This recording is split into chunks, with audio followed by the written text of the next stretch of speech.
for the first time in its history, the British Fashion Council has awarded a transgender model with the Model of the Year award. And the model's name is Alex Consani. In Alex Consani's acceptance speech for this award, she said, "I can't accept this award without thanking those who came before me, specifically the Black trans women who really fought for the space I'm in today. To hold space. For the space I'm in space today." Everybody's holding space for somebody. Everyone is holding space and really sitting with that right now. So I am honestly surprised it took until 2024 for all of these woke people to award a trans model with this. Since this has been trendy for so long, You'll have to carry like I don't understand the history of it. It seems like it makes more sense in the modeling industry where these types of things always felt like it was more, like a more normal thing that left mainstream modeling and you joined should show a picture of the model. Okay, here we go. So that's the model. Yep. No comment. I'm gonna just leave it at that. Okay. So that person is biologically male. I'm not saying it to be hateful. I'm just saying it because it's true. And most people weren't mad about the fact that Alex Consani is trans. Most of them were mad about the fact that this model is white, actually. Yeah, I saw that. So the funny thing, when you try to pander to the Oppression Olympics class, it really just ups the ante and you can never win. Because they tend to give this award to someone who hyphenates as a model activist, right? Last year, when Anouk Yai was also nominated for this award, it was instead given to a different model named, I believe, Paloma El Cesar, who is a mixed race plus size model and activist. So there's always some level of the Oppression Olympics that needs to be to be satisfied until it rears its ugly head once again the next year.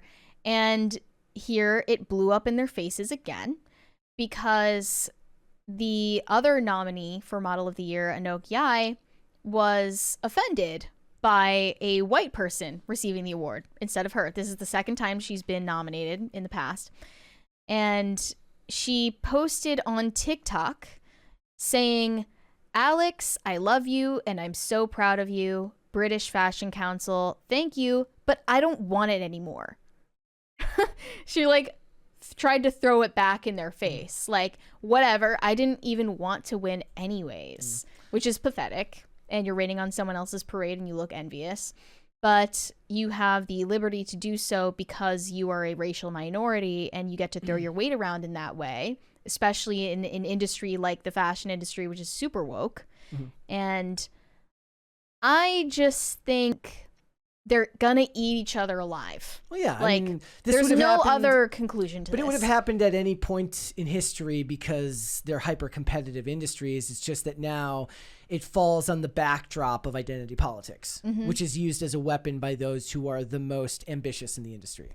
Yes, this other model also posted a picture of Kanye West from the 2009 VMAs, where he infamously walked up on stage in the middle of Taylor Swift's acceptance speech, interrupted her, said that Beyonce had the best music video of all time.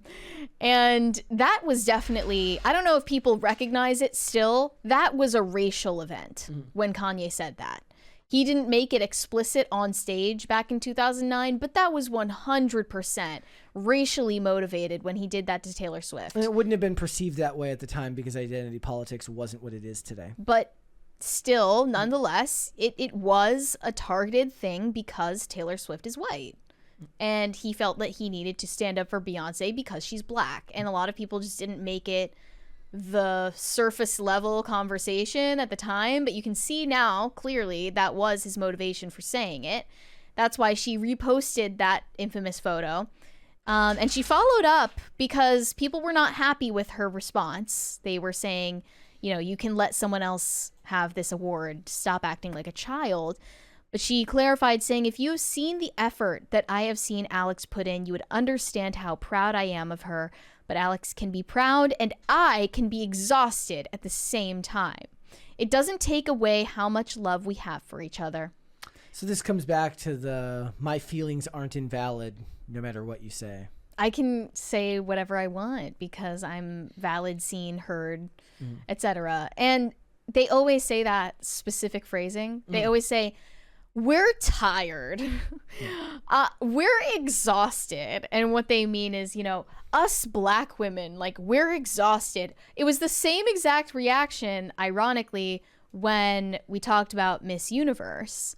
They were being accused of racism and an unfair decision for giving Miss Universe crown to a blonde, blue-eyed white woman instead of a black woman. And one of the responses actually said, like, this is an example of black women getting mistreated in society.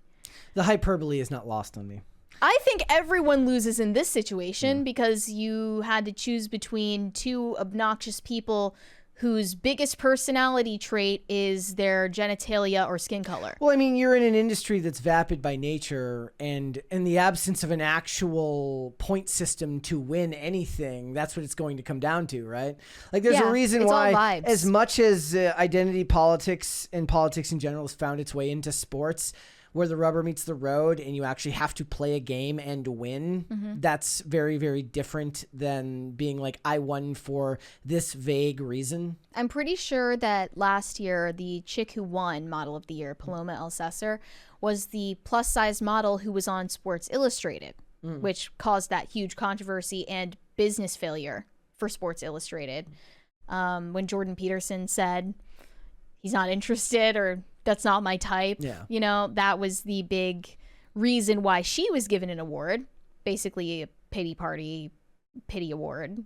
And that's why they award these models, is because they hyphenate themselves as activists, advocates, representatives of communities.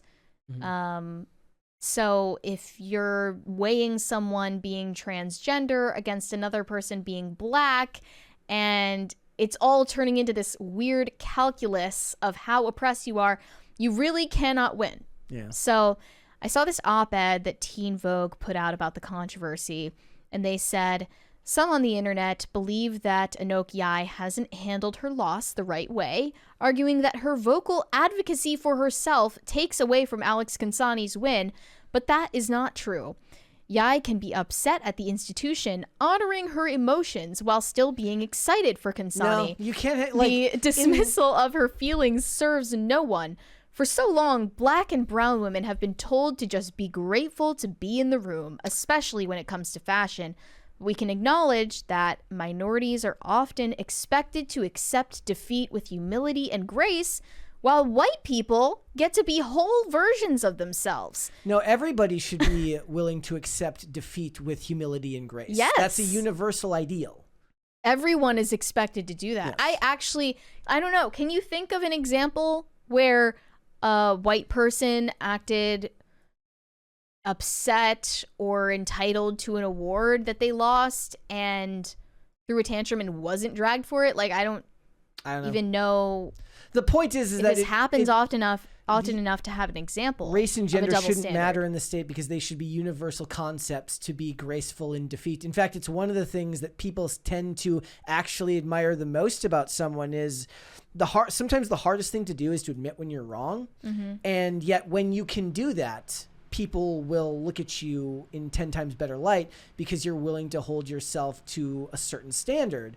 Now, the hard part a lot of time is like deciding like when am I wrong and when am I just disagreeing with someone. But in this case, if it's the concept is just losing to someone, being gracious in defeat is a beautiful thing.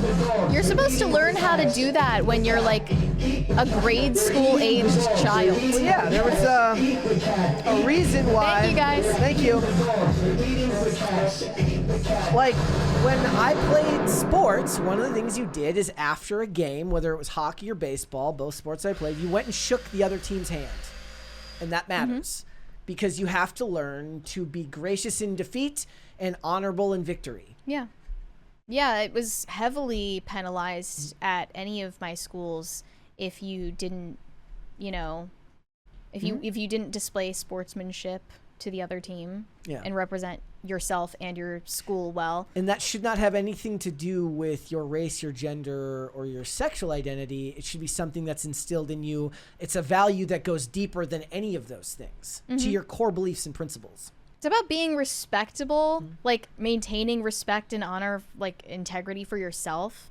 At the end of the day, like it doesn't really matter how you think white people act.